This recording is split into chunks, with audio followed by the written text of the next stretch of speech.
بسم اللہ الرحمن الرحیم۔ السلام علیکم ناظرین، میں اخلاق احمد خان CID نیوز اپ کے ایک اسپیشل پروگرام کے ساتھ حاضر ہوں۔ میرے ساتھ آج موجود ہیں سینئر صحافی جناب سرفراز یوسف زئی صاحب، جو ضلع مانسہرہ کا ایک جانا پہچانا نام ہے۔ آج ہم نے جو موضوعات چنے ہیں اس کے بارے میں بھی آپ کو تفصیل سے بتائیں گے، اور جو سابقہ پروگرام ہوا اس کے بارے میں یہی کہوں گا کہ لوگوں کے ماشاءاللہ بڑے اچھے کمنٹس ملے ہمیں، بڑے اچھے ریمارکس ملے ہمیں۔ ہمارا مقصد کسی کو ٹیز کرنا نہیں ہے، کسی کے پہ پن پوائنٹ نہیں کرنا، ہم نے کسی کو ایذا نہیں پہنچانی۔ ہمارا مقصد یہ ہے کہ ہمارے ضلع میں امن و امان برقرار رہے، ہمارے ضلع میں جو خودساتہ مہنگائی ہے اس پہ کنٹرول کیا جا سکے، ہمارے ضلع میں صحت کی سہولتوں کا جو فقدان ہے اس کے بارے میں لوگوں کو آگاہ کیا جا سکے، اور اداروں کو یہ کہا جا سکے کہ ادارے اپنا کام بہتر طریقے سے کر سکیں۔ ہمارا موضوع یہی ہوتا ہے، چاہے لکھنے میں ہو چاہے بولنے میں ہو، ہمارا یہی فوکس ہوتا ہے کہ عوام کی سہولت کے لیے جہاں تک ممکن ہو سکے ہماری آواز پہنچتی رہے، تاکہ ایوانوں میں بیٹھے ہوئے جو صاحب اقتدار ہیں ان تک بھی یہ بات پہنچے، اور اس کے ساتھ ساتھ اداروں کے اندر جو کمی کوتاہیاں ہیں وہ بھی دور ہو سکیں۔ آج ہمارے جو موضوعات ہیں ان میں سب سے بڑا جو ضلع مانسہرہ کا اہم مسئلہ ہے وہ امن و امان کی صورتحال ہے۔ اس حوالے سے پہلے بھی بات ہو چکی ہے، لیکن یہاں پہ پھر میں یہی کہوں گا کہ ضلع مانسہرہ کا امن و امان اس طرح نہیں رہا جو پہلے ہوتا تھا۔ یہاں پہ چوری ڈکیتی کی وارداتوں میں بے پناہ اضافہ ہو چکا ہے، اور تقریباً 15-20 دنوں کے دوران ہی تقریباً 5-6 ایسی ڈکیتی کی وارداتیں ہو چکی ہیں، چوری کی وارداتیں ہو چکی ہیں، جس سے مانسہرہ کا ضلع کا امن و امان تباہ و برباد ہو کر رہ گیا ہے۔ ان ڈکیتی کی وارداتوں میں 6 سے 7 کروڑ روپے کا لوگوں کا جو لوٹا گیا ہے مال، وہ بھی ابھی تک جو ہے وصول نہیں کیا جا سکا، اور نہیں کہ کوئی اہم جو ہے ملزم انہوں نے ابھی تک گرفتار کیا ہے۔ وہ گڑھی حبیب اللہ کی جو ڈکیتی ہوئی تھی اس میں DPO صاحب نے پریس کانفرنس بھی کی تھی، اور اس میں جو 4 سہولت کار تھے وہ جو انہوں نے پکڑے تھے، اس کے بعد ہمیں بھی یہ امید پیدا ہو چلی تھی کہ اس امن و امان کی صورتحال پہ قابو پانے کے لیے پولیس کردار ادا کرے گی، لیکن ابھی تک ان 4 سے بھی جو مین جو ملزمان ہیں ان تک رسائی پولیس کی ابھی تک حاصل نہیں ہو سکی۔ اسی حوالے سے میں سرفراز یوسف زئی صاحب سے پوچھوں گا کہ آپ کس طرح دیکھتے ہیں اس تناظر میں امن و امان کی صورتحال کو مانسہرہ میں؟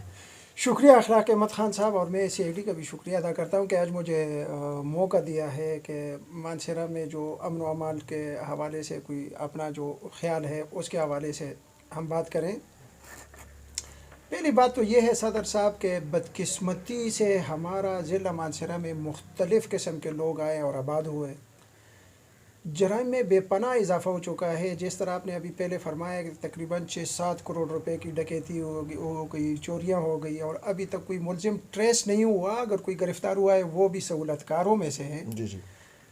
تو یہ اس جو اصل مجرم گرفتار نہیں ہوتا، اس کے بعد عوام میں ایک بڑی تشویش کی لہر دوڑ جاتی ہے، اور وہ خوفزدہ ہو جاتے ہیں۔ اگر کوئی ایسا واقعہ ہوتا ہے تو وہ پھر گھبراتے ہیں کہ یار ہم پولیس کو نہ گواہی دیں نہ کچھ اور دے، کیونکہ اگر ایک بندہ گواہی دینے کے لیے جاتا ہے اس کے لیے پھر دشمنیاں ہوتا ہے، کوئی سیفٹی نہیں ہے اس کا، کوئی اس طرح وہ سلسلہ نہیں ہے۔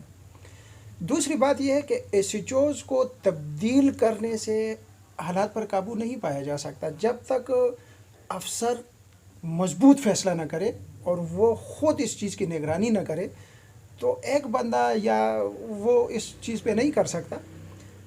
آپ نے دیکھا ہوگا کہ آج کل جو ہمارے جتنے بھی ڈسٹرکٹ مانسہرہ کے اندر پولیس اسٹیشنز ہے، اس میں تقریباً سب جو SHO تعینات کیا ہے وہ سب انسپکٹر ہے، ایڈیشنل ہے، ان کا اتنا تجربہ نہیں ہے۔ ظاہر ہے جو انسپکٹر ہوتا ہے اس کا تجربہ بھی زیادہ ہوتا ہے، اور وہ ہر چیز کو جیسے کل آپ نے وہ یہاں پر ایک پریس کانفرنس کیا ہوا ہے کہ بھائی وہ بندے نے BBA کر کے تھانہ پھلڈا گیا۔ دیکھیں یہ جب ایسی چیزیں جب سامنے آتی ہے نا، تو عوام اور پولیس کے درمیان مطلب دوری پیدا ہوتی ہے، اور وہ پھر عوام ڈرتے ہیں، پولیس پہ اعتماد نہیں کرتا۔ ہماری کوشش یہی ہوتی ہے کہ پولیس اور عوام کے درمیان بھائی چارے کا فضا ہو، دروازے اوپن ہوں، دروازے کھلے ہوں، تاکہ کوئی اس طرح ہر کوئی آسانی سے آئے جائے۔ ابھی ہمارے جو پولیس آفیسر صاحب ہیں، دیکھیں انہیں چاہیے یہ کہ اپنی دروازے کھلے رکھے، کوئی بندہ بھی جائے وہ اس کی داد رسی کرے. ڈر نہ ہو، اس سے جھجک پہلے نہ ہو. ہمارے ایک ڈی پی او صاحب تھا، اللہ پاک اس کو خوش رکھے، وہ اگر کوئی ایسا واقعہ ہو جاتا وہ بڑے پیار سے اس سے ملتا اور بڑا وہ کرتا، آدھا دکھ اس کا وہیں پہ ختم ہو جاتا. افریدی صاحب ہو گیا، عبدالغفور افریدی صاحب، جی اور زیب اللہ خان ہو گیا، اور ابھی جو ریسنٹلی صادق بلوچ صاحب ہے وہ گیا. ان لوگوں نے ڈسٹرکٹ مانسیرہ کو ایک پرامن ضلع بنایا ہوا تھا، اور یہاں پر کوئی کرائم یا جرائم پیشہ یا منشیات فروش جو لوگ تھے وہ ان کے نام سے ڈر رہے تھے. تو بات یہ ہے کہ جو ابھی ہمارا موجودہ ڈی پی او صاحب ہے، ہم اسے یہ مطالبہ کرتے ہیں کہ وہ بھی اس قسم کے کوئی اقدامات اٹھائیں کہ اس کے نام سے بھی لوگوں کے دلوں میں خوف آئے. جرائم پیشہ افراد. جس طرح آپ نے سنا کہ سرفراز یوسف زئی صاحب کا یہی کہنا ہے کہ عبدالغفور افریدی یہاں پہ موجود رہے، زیب اللہ خان صاحب یہاں موجود رہے، صادق بلوچ صاحب یہاں موجود رہے، ان کے دور میں اچھے اقدامات ہوئے اور جرائم پہ بہت حد تک کنٹرول ہوا تھا. یہ جونیئر آفیسر ہیں ماشاءاللہ جو نئے ڈی پی او صاحب ہیں، اور پہلی ان کی جوائننگ ہے یہاں پہ ایز اے ڈی پی او. تو ان سے بھی یہی کہنا ہمارا یہی ہے کہ یہ پھونک پھونک کے قدم رکھیں.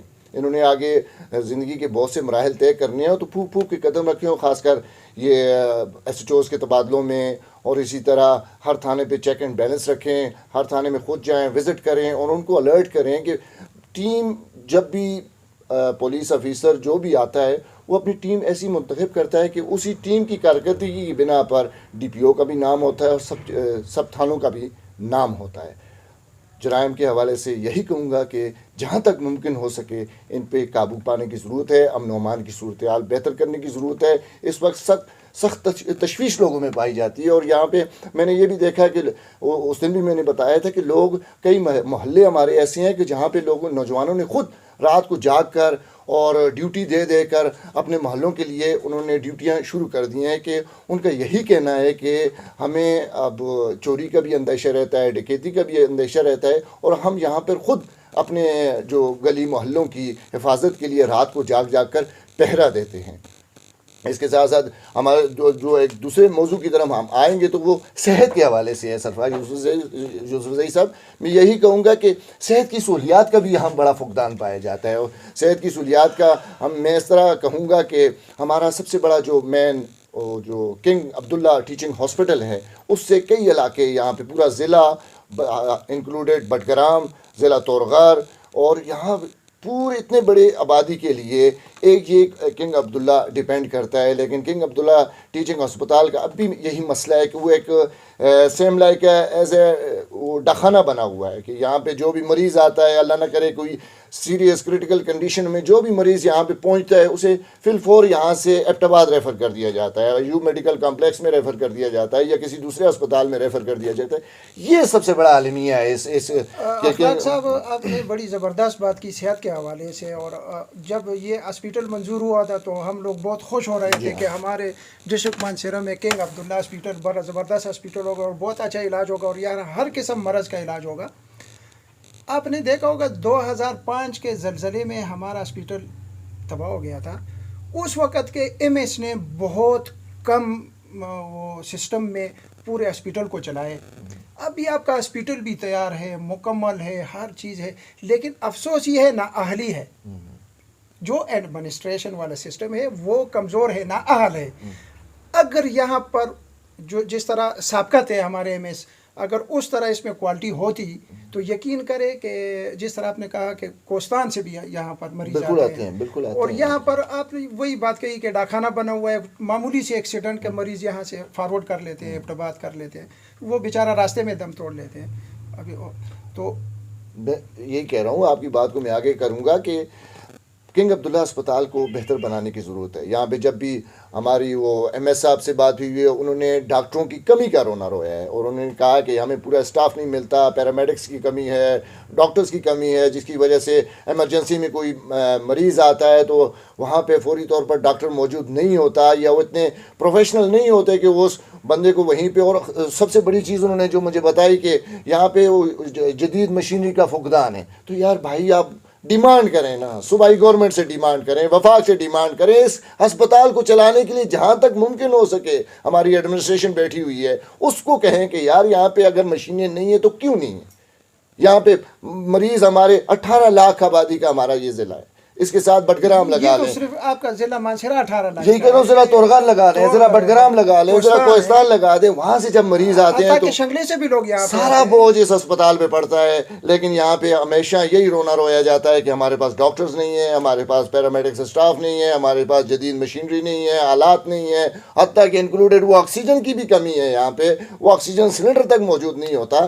اتنی چیزیں اتنا سعودی عرب کے تعاون سے بننے والا ہے یہ اربوں روپے کا ہسپتال، اتنی پیاری بلڈنگ ہوتے ہوئے، اور یہاں پہ جب سہولیات کا فقدان ہوتا ہے یا وہ مشینری کی فقدان ہوتا ہے تو دکھ ہوتا ہے کہ نہ یہاں پہ ڈاکٹر پورے موجود ہو سکتے ہیں، نہ پیرامیڈیکل اسٹاف موجود ہوتا ہے، نہ ادویات ملتی ہیں یہاں پہ، نہ ہی کوئی اور سہولت یہاں پہ میسر آتی ہے۔ اتنی مصروف اسپتال کو ہوتے ہوئے یہاں پہ اس طرح جب المیہ تو یہی ہے نا، یہ ہمارے صدر صاحب ان کو وہ یہ جو ابھی کرونا جب شروع ہوا تھا کروڑوں روپے کی کروڑوں روپے کی یہ میڈیسن آیا، اور یہ جو دیگر ایمرجنسی ماسک، کے لیے سینیٹائزر، پتہ نہیں کیا کیا چیزیں ساری آتی رہی ہیں، لیکن اس میں بھی کرپشن کا انہوں نے بہت ذرا بھرپور مظاہرہ کرتے ہوئے ان پہ پتہ نہیں کتنے لاکھوں کی پلنٹی پڑی ہے، اور پلنٹی دینے والے بھی وہی ہیں۔ ہم یہی کہتے ہیں کہ یہ جو کرپشن ہوتا ہے تو یہ نیچے لیول سے شروع کرنا چاہیے، بڑے بڑے تو بعد میں ہوں گے، یہ جو چھوٹے چھوٹے ہمارے ادارے جس طرح کنگ عبداللہ ہاسپٹل ہو گیا، اس میں کتنے کرپشن ہوا ہے، ابھی تک کیا ہوا ہے، اس کے اوپر کوئی کارروائی ہوئی ہے؟ اگر جو ہوا ہے کسی سے پیسے وصول کیے ہوئے ہیں تھوڑے بہت، لیکن وہ جو کاغذات تھے وہیں پہ رکھ دیے وہ۔ سرفراز صاحب دوسرا ہم جب دیکھتے ہیں، جب اگی ہسپتال میں دیکھتے ہیں، وہاں بھی یہ جو گزشتہ روز ایکسیڈنٹ ہوا اور بچی کا 2 گھنٹے وہاں پڑی رہی ہے، کوئی ڈاکٹر لیڈی ڈاکٹر کوئی اس کو دیکھنے نہیں آئے، وہ کیا ہوا، وہ اوپر سے ہوا کہ اس کو ہم ہٹا دیں گے، فلاں کر دیں گے، فلاں کر دیں گے، لیکن وہ دوبارہ وہی دوسری جگہ پہ کام کرتے ہیں۔ اسی طرح آپ بالاکوٹ لے لیں، بالاکوٹ وہ تو ایک ٹورزم سپاٹ ہے، یعنی کہ پوری دنیا میں، پورے پاکستان میں شوگراں، ناراں اور کاغان کے خوبصورت وادیوں میں گھومنے کے لیے لوگ جاتے ہیں، وہاں پہ ایک ٹی ایچ کیو ہے، اس کی حالت زار دیکھتا ہے تو بندہ وہ ابھی تک وہ آدھا تو شٹر میں بنا ہوا ہے تو آدھا اس کی کیا آگے وہ کام کریں گے۔ یہاں کے ڈاکٹرز کا کہوں گا کہ ڈاکٹرز بھی یہاں پہ ایسی ہیں نا کہ جن کے بڑے بڑے کلینکس ہیں، کلینک اپنے پرائیویٹ کلینک ہسپتال بنائے ہوئے ہیں، اور وہ جا کے مریضوں کو مشورہ دیتے ہیں کہ یہاں پہ علاج نہیں ہے، باہر علاج ہے۔ وہ جو مریض ہے، وہ بھولے بھالے مریض ہوتے ہیں، وہ اپنی بیماری کو دیکھتے ہیں، باہر ان کے پرائیویٹ ہسپتالوں میں جاتے ہیں، ہزاروں روپے کی پھکیاں ان کو لگتی ہیں روز، کوئی ان کو پوچھنے والا نہیں ہے۔ حالانکہ وہ میرے خیال میں صوبائی حکومت کا آرڈر بھی تھا کہ 500 میٹر تک ہسپتال کے 500 میٹر کے ایریے تک کوئی کلینک نہیں بن سکتا، اور یقین مانے ہسپتال کے چاروں طرف بنے ہوئے ہیں، کوئی پوچھنے والا نہیں ہے، کوئی چیک اینڈ بیلنس نہیں ہے۔ ان کو کون کنٹرول کرے گا؟ ڈی ایچ او صاحب ہیں، وہ بھی اپنی موج مستی میں ہوتے ہیں، ان کو کیا، وہ ہر یونین کونسل میں ایک بی ایچ یو کا کہا گیا تھا، کوئی بنی ہوئی ہے؟ اور جو بی ایچ یو ہیں کیا وہ ایکٹیویٹ ہیں؟ نہیں ہے، وہاں پر کوئی سہولت ہی نہیں ہے کسی کو، مریض بیچارے بڑے بڑے ہاسپٹل بلڈنگ اتنی خوبصورت بنی ہوئی ہیں، دربان میں خوبصورت ہسپتال ہے، میں جبوڑی گیا، یقین مانے ہسپتال دیکھ کے میں حیران ہو گیا، لیکن نہ جبوڑی میں نہ دربان میں وہ ڈاکٹر نہیں ہے، پیرامیڈکس اسٹاف نہیں ہے، بی ایچ یو میں کوئی پیرامیڈک کا کوئی بندہ نہیں بیٹھا ہوتا، گڑی ابھی بولا میں اتنا خوبصورت ہسپتال ہے، لیکن وہاں پہ نہ ڈاکٹرز ہوتے ہیں، نہ پیرامیڈکس اسٹاف ہوتا ہے۔ ان چیزوں کو کون کنٹرول کرے گا؟ ابھی ہم اگر ضلعی انتظامیہ پہ بات کریں، ضلعی انتظامیہ کو کہیں یا ڈی ایچ او کو کہیں یا ایم ایس کو، کنگ عبداللہ کو کہیں، کس کو کہیں ہم؟ عوام یہ پوچھنے میں حق بجانب ہے نا کہ ان کا چیک اینڈ بیلنس تو ہونا چاہیے ضرور۔ یہ صوبائی لیول پہ لوگ کیا کر رہے ہیں؟ پھر یہ سیکٹریز کس لیے آتے ہیں؟ کوئی وزٹ کر کے چلے جاتے ہیں، وزیر صحت ہو گیا، وہ بھی 2-3 چکر تو لگا گئے یہاں پہ، لیکن کبھی اس نے اس کنگ عبداللہ کے علاوہ کسی ہسپتال کو مانیٹر کرنے کے لیے وہ گیا ہے؟ وہ آتے ہیں ایوب میڈیکل کمپلیکس چلے جاتے ہیں، پھر یہاں سے ایم ایس یہ کنگ عبداللہ چلے جاتے ہیں، لیکن باقی اگی ہاسپٹل میں کبھی گیا ہے وہ؟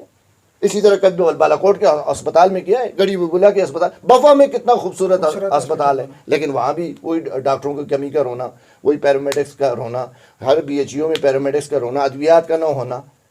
آخر یہ کب تک رہے گا؟ یہ المیہ ہے، بہت بڑا المیہ ہے ہمارے لیے۔ یہ ہم نے ڈاکٹروں کی بات کر لی، کنگ عبداللہ کی بات کر لی، اس کو ذرا آگے پھیلائیں تو یہ میڈیکل سٹوروں پہ کیا ہو رہا ہے، اور پورے ضلع میں جو عطائی ڈاکٹروں کی بھرمار ہے، ان کا ازالہ کون کرے گا؟ ان پہ کنٹرول کون کرے گا؟ ہمارے کتنے مریض جو ہیں ان عطائی ڈاکٹروں کے ہاتھوں تباہ ہو رہے ہیں، اور کتنی ہم رپورٹنگ کرتے ہیں ہر روز.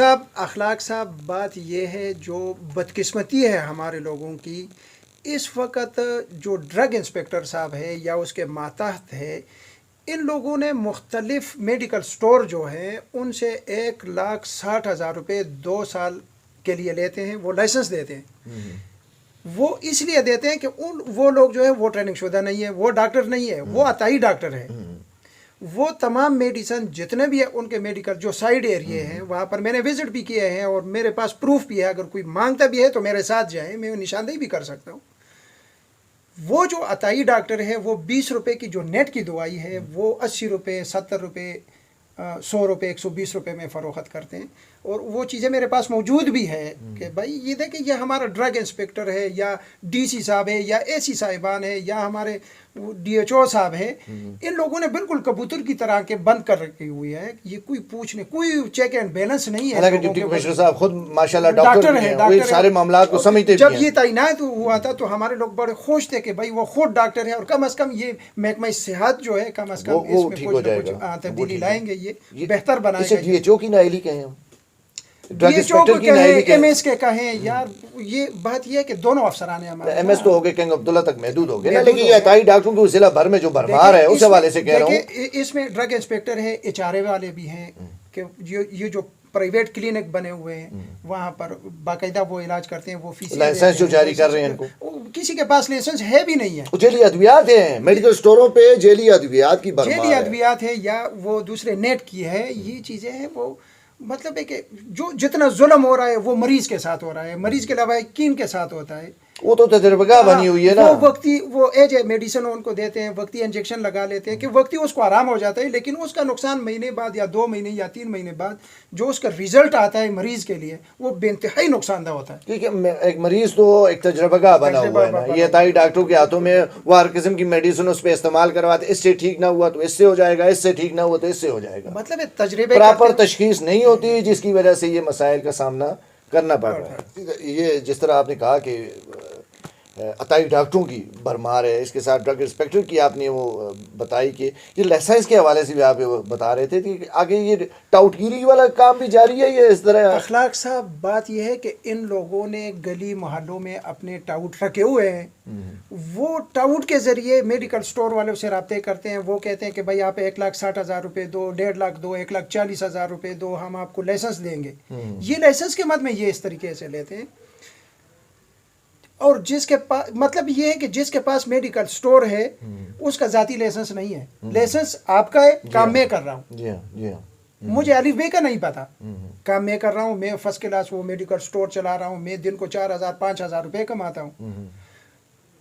یہ جو محکمے والے ہیں یہ آپس میں ایریا تقسیم کرنے پہ ابھی لگے ہوئے ہیں. ایک کہتا ہے کہ بھائی یہ بالاکوٹ والا ایریا مجھے دے دو، دوسرا کہتا ہے یہ جو پکڑ والی سائڈ ہے مجھے دے دو. یہ منافع یہ اربوں روپے کماتے ہیں. اگر یہ اینٹی کرپشن والے ہمارے نیب والے، مجھے افسوس ہوتا ہے کہ یہ ان چیزوں کی طرف نہیں آتے. ان کے احساس کیوں نہیں چیک کیے جاتے؟ یہ ڈرگ انسپیکٹر ہو گیا، ڈی ایچ او ہو گیا، ان کے احساس چیک کریں نا. بالکل چیک کرنے چاہیے. یہ جو دیکھیں یہ جو ہمارا محکمہ انکم ٹیکس والا ہے یہ میڈیکل سٹور والوں کے پاس جائے کہ آپ کا آمدن کتنا ہے، آپ کتنے ٹیکس ادا کر رہے ہیں. یہ چیز نہیں ہے. اگر وہاں بھی آپ جاتے ہیں وہاں بھی ماشاءاللہ الحمدللہ وہی سسٹم ہے کہ بھائی کچھ لو اور کچھ دو اور جاؤ مزے کرو. تو گلی محلوں میں اس لیے یہ جو عطائی ڈاکٹر ہیں جگہ جگہ پر بیٹھے ہوئے ہیں، چھوٹے چھوٹے لوگوں کی جانوں سے کھیل رہے ہیں. چھوٹے چھوٹے میڈیکل سٹور بنائے ہوئے ہیں ان لوگوں نے. آپ یہ چکریالی روڈ پہ جائیں، یہ پنجاب چوک سے آگے جائیں، مجھے بتائیں نا وہاں پر کون ڈاکٹر بیٹھا ہوا ہے. سب نے اپنے کلینک کھولے ہوئے ہیں، وہ بیٹھے ہوئے. کسی کی وائف اگر وہ ہے نرس ہے وہ بھی کلینک کھول کے بیٹھ جائے گا. گھروں میں یہ صفدر روڈ پہ آپ جائیں نا وہاں پر پورا ہاسپٹل بنا ہوا ہے. پورا ہاسپٹل بنا ہوا ہے. وہ 1,000 روپے فیس لیتے ہیں.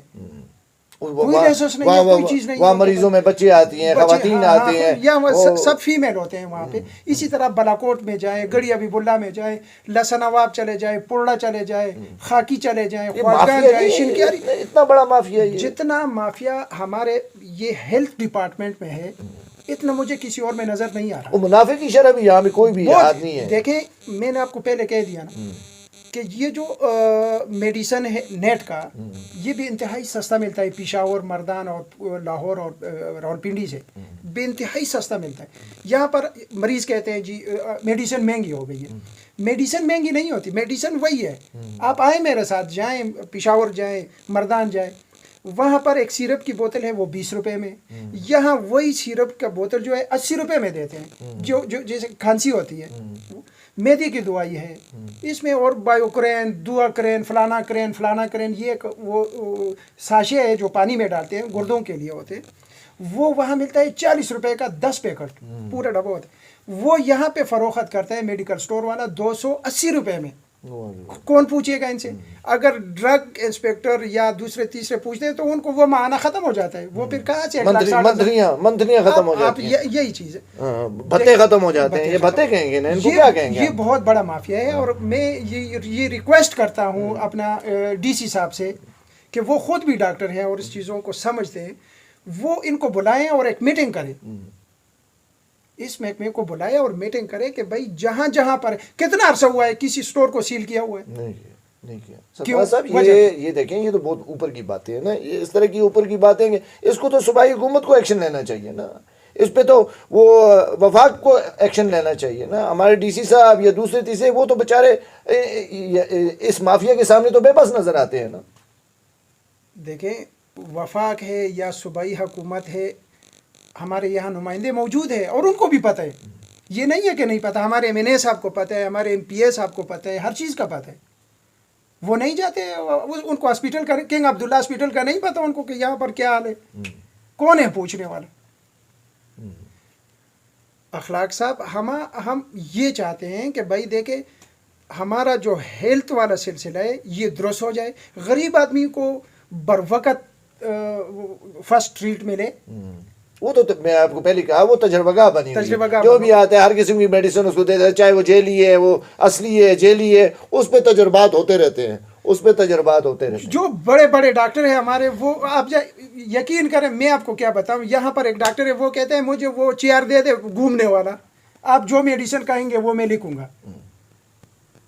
تو یار یہ حالات ہیں. یہاں پر ہمارے ایسے ڈاکٹر بیٹھے ہوئے ہیں جو ٹھیکے کی دوائی لکھتے ہیں اور وہ مریض کو کہتے ہیں کہ بھائی آپ جب دوائی خریدیں گے تو واپس لا کے مجھے دکھائیں.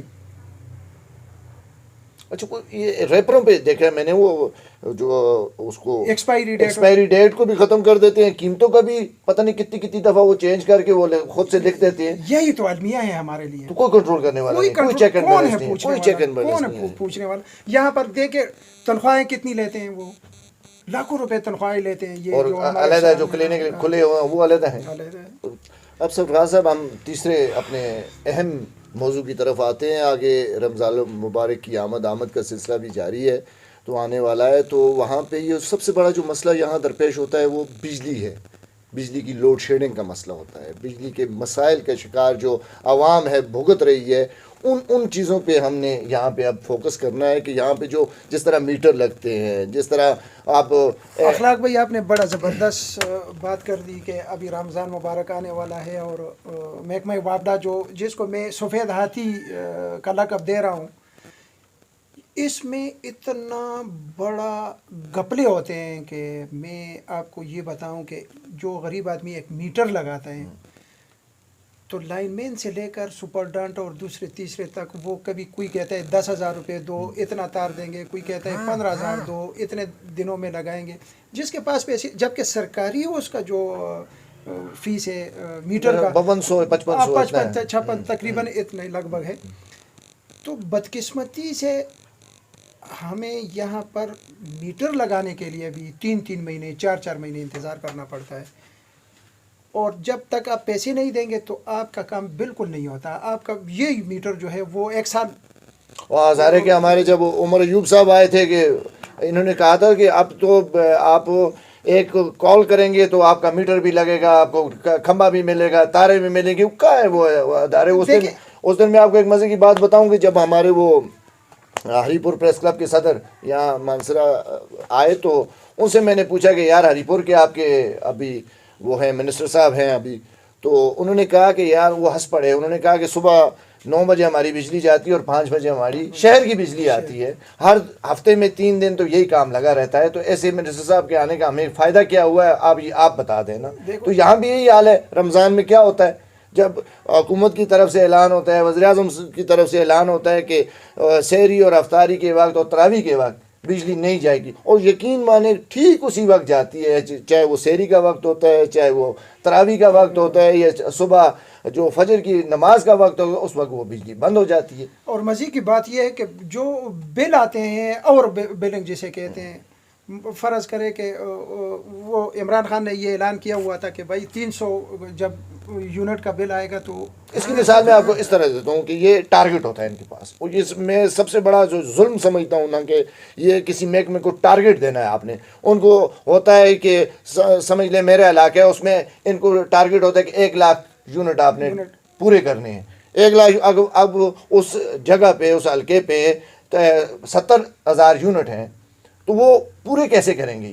یہ پورے ایسے کریں گے نا, یا 10,000 تو وہ سمجھ لیں بیچ میں لائن لاسز کے حساب سے وہ ختم کر دیں گے. 20,000 یونٹ وہ اس طرح پورے کریں گے کہ آپ کے بل میں ڈال دیا, میرے بل میں ڈال دیا, دوسرے کے بل میں ڈال دیا, اور وہ اس طرح تھوڑا کر کے سب میں ڈال کے اس کو اپنا وہ 1 لاکھ یونٹ پورا کر کے وہ آگے شو کر دیں گے کہ ہم یہاں اوکے. اور اخلاق صاحب دوسری بات یہ, جو وابڈے کے ملازمین ہیں ان کے یونٹ فری ہے. ہاں وہ تو فری جا رہے ہیں. وہ تو چاہے وہ ہیٹر لگائیں, چاہے وہ سب کچھ لگائیں, وہ پورا دن موٹر چلائیں. مزید کی بات یہ ہے کہ جہاں پر یہ لوگ رہتے ہیں, جن کے ان کا اپنا ذاتی گھر ہوتا ہے, وہ ایک جو قریبی ان کے ہمسائے ہوتے ہیں, 1 گھر ہے یا 2 گھر ہے یا 3 گھر ہے, وہ ان سے کنیکشن دے دیتے ہیں ان کو, اور ان سے جو بل وصول کرتے ہیں وہ خود لیتے ہیں. آپ نے پچھلی دفعہ رپورٹنگ بھی کی تھی یہاں پہ چوری کی کتنی, وہ نیچے لاریہ ڈے کے قریب وہ جو کارخانہ بنا ہوا تھا لوہے کا, اور وہاں پر بڑے وہ چیزیں بنا رہے تھے. کیا ہوا؟ بل پکڑی گئی تھی, یعنی ابھی تک کسی کے خلاف کوئی کارروائی نہیں ہوئی. اگر ہوئی ہے تو آپ مجھے بتائیں کتنا عرصہ گزر گیا. میٹر آپ نے کتنے دنوں بعد لگایا اپنے گھر کا؟ میں آپ کے ذاتی گھر کا مین جتنے محنت. اچھا مزید کی بات یہ, ان لوگوں نے ایک پرائیویٹ کوئی ادارہ ہے وہاں پر پتہ نہیں یہ سسٹم وہ دیا ہوا ہے, ٹھیکے پہ دیا ہوا ہے, کہ وہ کہتے ہیں کہ بھائی KVS کا چیک کر لو کہ وہاں پر یہ لوڈ زیادہ ہے یا کم ہے, وہاں پر جاؤ وہ بھی 500 روپے لیتے ہیں. یہ سرکار وہ ٹرانسفارمر والی بات بھی ہوئی تھی, وہ کیا صدر صاحب وہ تو اس طرح ہو گیا کہ میرا ایک دوست تھا, اس نے وہاں پہ مارکیٹ بنایا, اس نے کہا جی میں پرائیویٹ لگا رہا ہوں یار, 7-9 میٹر لگائیں گے اور ایک ٹرانسفارمر جو 50 kV کا ہے. وہ یہاں پر جب میں گیا تو کوئی کہتا ہے جی 7 لاکھ روپے دو, کوئی کہتا ہے 8 لاکھ روپے دو. وہ بندے کو میں نے کہا بھائی اتنے پیسے نہ ہمارے پاس ہے اور نہ ہم دے سکتے ہیں, بس بیٹھے ہوئے ہیں. ہوا کام کس طرح ہوا پھر اس کا؟ 2.5 لاکھ میں 2.5 لاکھ میں 7.5 لاکھ, پھر 5 لاکھ, پھر 2.5 لاکھ میں وہ کام ہوا. تو یہ چوری کی وارداتیں کون, یہ ڈاکے ہیں یہ. اسی لیے تو میں کہتا ہوں کہ یہ سفید ہاتھی ہے, محکمہ وابڈا والا سفید ہاتھی ہے. اس کو پرائیویٹائز نہیں ہونا چاہیے جس طرح PTCL کا ادارہ ہوا. ابھی دیکھیں کتنی بہترین صورت اس کی سروس ہے. بالکل ہونا چاہیے, اور میں اس کے حق میں ہوں, کیونکہ یہ جتنے یونٹ یہ سرکاری لوگ جو وابڈے کے ملازم لوگ ہیں یہ وہ ضائع کرتے ہیں اور اس کے بل عوام کے اوپر ڈالتے ہیں, اس سے بھی جان چھوٹ جائے گی. یہ دیکھیں جس طرح آپ نے ابھی یہ کر دیا یہ ٹیلی فون والا, میں دیکھیں ابھی آپ اگر کوئی ٹیلی فون آپ کا خراب ہوتا ہے یا کوئی اور ایک کال کریں وہ سر کہہ کے اسی وقت پہنچ جاتے ہیں, وہ پہنچ جاتے ہیں. تو اس طرح ہونا چاہیے. وابڈا ضرور, تو آپ جو یہاں پہ جب بھی آپ نشکاری کا نام لے کے پوری ان کی یونین اکٹھی ہو جاتی ہے, سڑکوں پہ آ جاتی ہے, احتجاج کرتی ہے کہ ظاہر ہے ان کو تو فائدہ ہے نا, وہ اسی لیے احتجاج کر رہے ہیں, وہ روڈ بلاک کر رہے ہیں. تو یہ جو دوسرا سسٹم جو شروع کیا, یہ دیکھیں میں آپ کو کہہ رہا ہوں کہ ابھی ہم اس کی یہ بات کر رہے ہیں, یہ ہمیں گالیاں ضرور دیں گے, جب یہ سنیں گے تو ہمیں گالیاں دیں گے, لیکن حقیقت یہ ہے کہ یہ بے انتہائی بڑے ظالم قسم کے لوگ ہیں. حکومت بھی تو ظلم کر رہی ہے نا. اب یہ سلیب والا سسٹم آپ سمجھتے ہیں کیا ہے؟ ہاں بالکل. سلیب سے کیا ہو رہا ہے یہ دیکھیں, میں آپ کو ایک مثال دیتا ہوں. جیسے آپ 10 لیٹر اپنی گاڑی میں 10 لیٹر پیٹرول ڈالتے ہیں, 10 لیٹر تک قیمت اس کی 115 روپے ہے, ٹھیک ہے. اور جب 10 لیٹر سے آپ 11واں لیٹر ڈالیں گے نا تو اس کی قیمت 250 روپے ہو جائے. یہ کتک بندی ہے, 300 یونٹ تک استعمال کرو یار, کیا ہے. اس کے بعد اگر 301 ہو گیا تو آپ کا بل ڈبل ہو جائے گا. ہمارے وفاقی حکومت جو اس وقت ہمارے وزیر اعظم صاحب ہے عمران خان, تو اس نے کسی وقت یہ بل وہ پال رہا تھا, اعلان کر رہا تھا کہ بھائی 7 نافرمانی کرو, کیونکہ بل زیادہ آ رہے تھے, لوگ گلے کر رہے تھے. اس نے کہا کہ جب میں وزیر اعظم بنوں گا تو یہ سسٹم نہیں ہوگا. ابھی بدقسمتی سے وہ تو بن گیا وزیر اعظم, لیکن جو ابھی گرمی آ رہی ہے دیکھیں اس نے بجلی مزید مہنگی کر دی. بتانے کا مقصد یہی ہے کہ یہاں پہ یقین مانے ہمارے پاس لوگ روتے ہوئے آتے ہیں، خدا کی قسم وہ روتے ہوئے آتے ہیں، اور بلوں کے مسئلے میں کہ یہ ہو کیا رہا ہے کہ ہمارے بل کیسے آئے ہیں. جب ٹھیک کروانے کوئی چلا جاتا ہے اس کو ٹھیک کرتے ہیں، اب اچھا کوئی بل زیادہ آ جائے نا تو اس کو ٹھیک کس طرح کہتے ہیں یار اس دفعہ تو آ گیا ہے یہ تم بھرو، ورنہ اگلی دفعہ وہ پھر قسطوں میں لگ کے آ جائے گا. پھر قسطوں میں کب تک جائے گا؟ ایک غریب آدمی 200 روپے 500 روپے دیہڑی کمانے والا وہ کب تک وابڈا کے دفتریں لگا کر یہ اپنی وہ جوتے بھی وہ ختم کر دے گا، اور نہ اس کے پاس سکت رہتی ہے بل ٹھیک کروانے کی، نہ وہ بھرنے کی، نہ کسی اور کے. وزیر اعظم صاحب آپ ماشاءاللہ آپ نے ایک غریب کا درد رکھتے ہیں، غریب عوام کی آواز بنے ہوئے ہیں، تو خدا را یہ بجلی کے اور گیس کے بلوں پہ کوئی خدا را کوئی کنٹرول کریں، یہ سلیب سسٹم ختم کریں. سلیب جو آتی ہے وہ یقیناً 301 یونٹ ہو جاتا ہے تو بل ڈبل ہو جاتا ہے، خدا را اس پہ کوئی نظر ثانی کریں. یہ عمر ایوب صاحب کو کہوں گا، آپ تو ہزارے کا دل ہو، آپ تو ہزارے کا فخر ہو، آپ اس پہ کوئی کنٹرول کرو. ہزارے پہ نہیں پورے پاکستان کی بات کروں گا، ان بلوں پہ کوئی کنٹرول کرو. اور اس کے ساتھ میں اب سرفراز صاحب آپ کا بھی تہ دل سے مشکور ہوں کہ آپ نے اس طرح پروگرام کیا، اور سی آئی ڈی نیوز اپ کو ایک دفعہ پھر میں خراج تحسین بھی پیش کروں گا کہ ہمیں اس طرح پروگرام کا موقع دیا. انشاءاللہ یہ پروگرام باقاعدگی کے ساتھ چلتے رہیں گے. اس کے ساتھ ہی میں آپ تمام ناظرین سے اجازت چاہوں گا. اپنا اور اپنی فیملی کا خیال کیجئے، کرونا SOPs کا ضرور خیال کیجئے. اس کے ساتھ ہی دوسرے پروگرام تک مجھے اجازت دیجئے. اللہ نے کے بعد.